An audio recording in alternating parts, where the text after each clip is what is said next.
नमस्कार दोस्तों, bishop KG official channel में आपका स्वागत है। आज हम बात करेंगे कि कैसे एक बालक जो है बिना गुरु के ही ज्ञान प्राप्त कर लेता है। तो आपको लगता होगा कि बिना गुरु के ज्ञान कैसे प्राप्त हो सकता है। तो यह बात सत्य है कि यह बालक जो है यह सिद्ध कर देता है और बिना गुरु के ही ज्ञान प्राप्त कर लेता है। तो चलिए हम इस कहानी को स्टार्ट करते हैं, लेकिन उससे पहले आप हमारे चैनल को सब्सक्राइब नहीं किए तो जल्दी से जाकर सब्सक्राइब कर लीजिए। तो यह बात है महाभारत की उस समय की, जब भारत के एक जंगल में एकलव्य नाम का एक बालक अपने माता पिता के साथ रहता था और वह बहुत ही अनुशासित बालक था और उसके माता पिता ने उसकी परवरिश इस प्रकार किया कि और उनको ऐसी संस्कार दी कि एकलव्य को धनुर्विद्या में बहुत ही रुचि आ गया था। लेकिन जंगल में इसके लिए कोई भी साधन उपलब्ध नहीं थे, इसलिए वह एकलव्य जो है गुरु की तलाश में इधर उधर भटकने लगता है।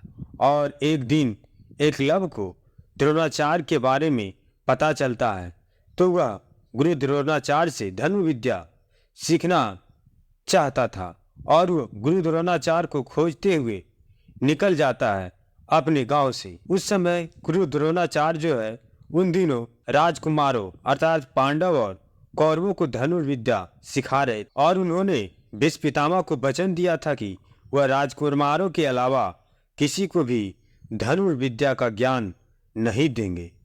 जब एकलव्य अपना निवेदन लेकर गुरु द्रोणाचार्य के पास आया तो उन्होंने अपनी व्यवस्था उन्हें बताया कि हे शिष्य, मैं तुम्हारी धनुर्विद्या की जिज्ञासा को देखकर अत्यंत ही प्रसन्न हूँ, लेकिन मैं तुम्हें यह धनुर्विद्या का ज्ञान नहीं दे सकता हूँ, क्योंकि मैं भीष्म पितामह को वचन दिया हूँ कि मैं उनके पुत्रों के अलावा मैं किसी को धनुर्विद्या का ज्ञान नहीं दूंगा। तो ऐसा बात कहकर द्रोणाचार्य जो है एकलव्य को वहाँ से भेज देते हैं और एकलव्य बहुत ही दुखी होकर वहाँ से लौट जाता है। लेकिन उसने यह प्रण लिया कि वह द्रोणाचार्य को ही अपना गुरु बनाएगा और शारीरिक रूप से गुरु की अनुपस्थिति के चलते उसने उनकी एक मिट्टी की मूर्ति बनाई और उसके सामने तीर कमान चलाने का अभ्यास करने लगा। इसी प्रकार वह 1 दिन किया, 2 दिन किया, इसी लगातार करते रहा और वह देखते ही देखते वह एक उम्दा धनुर्धारी बन गया और पूरी विश्व में उसके जैसा कोई धनुर्धारी नहीं था। और एक दिन की बात है, गुरु द्रोणाचार्य अपने शिष्यों के साथ धनुर्विद्या का अभ्यास करने के लिए जंगल की ओर आए। उनके साथ एक कुत्ता भी था। उस समय एकलव्य भी उसी जंगल में, जहाँ गुरु द्रोणाचार्य शिष्यों के साथ जंगल की ओर आए थे, वहाँ पर वह अभ्यास कर रहा था। ऐसे में जब कुत्ते को जंगल के एक ओर से आवाज आई तो वह उस ओर जाकर भौंकने लगा, भाव भाव भाव, जिससे एकलव्य की एकाग्रता भंग होने लगी, जिससे एकलव्य को गुस्सा आया और इस वजह से कुत्ते को चुप करवाने के लिए एकलव्य ने उसके मुंह में कुछ इस प्रकार बाण चलाए कि उसका भौंकना बंद हो गया और उसे कोई चोट भी कुत्ता को नहीं आया। कुत्ता वापस द्रोणाचार्य के पास भागकर चला आया। जब उन्होंने कुत्ते को देखा तो उन्हें अपनी आंखों पर विश्वास नहीं हुआ और उन्होंने सोचा कि इतना अच्छा धनुर्धारी इस जंगल में कौन है जिसे धनुष बाण की ऐसी विद्या आती है। जब उन्होंने जाकर देखा तो उनके सामने हाथ में धनुष लिया एकलव्य खड़ा है। अपने गुरु को देखकर एकलव्य ने उन्हें प्रणाम किया और द्रोणाचार्य से उससे पूछा कि उसने यह विद्या किससे सीखी है। तो एकलव्य ने मुस्कुराकर बताया कि मैंने आपकी मूर्ति के सामने प्रतिदिन अभ्यास करता हूँ।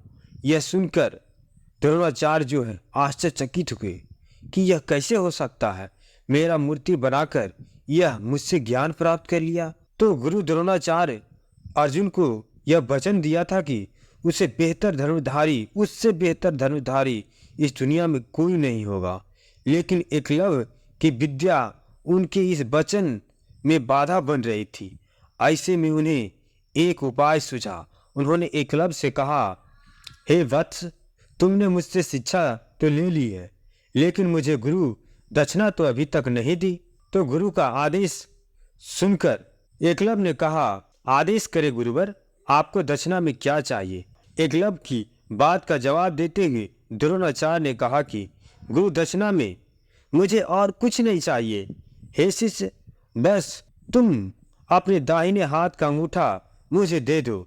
यह सुनकर एकलव्य ने तुरंत अपनी कृपान निकाली और अपना अंगूठा काटकर गुरु द्रोणाचार्य के चरणों में रख दिया। इस घटना की वजह से एकलव्य का नाम एक आदर्श शिष्य के रूप में आज भी याद किया जाता है। तो ये थे एकलव्य, जिन्होंने अपने गुरु का मिट्टी का मूर्ति बनाकर उसी के सामने अभ्यास करते करते उससे ज्ञान की प्राप्ति किया, धनुर्विद्या का। तो वीर एकलव्य की कहानी से हमें यह शिक्षा मिलती है कि अगर हम अपने लक्ष्य के प्रति पूरी तरह समर्पित हैं तो उसे हासिल करने के बीच में आने वाली कोई भी मुसीबत हो या कोई भी बाधा हमें रोक नहीं सकती है। तो ये थी एकलव्य ने धनुर्विद्या की ज्ञान इस प्रकार प्राप्त किया था। तो आपको ये वीडियो कैसा लगा? अच्छा लगा है तो जाते जाते चैनल को सब्सक्राइब करके जाना। तो थैंक यू दोस्तों।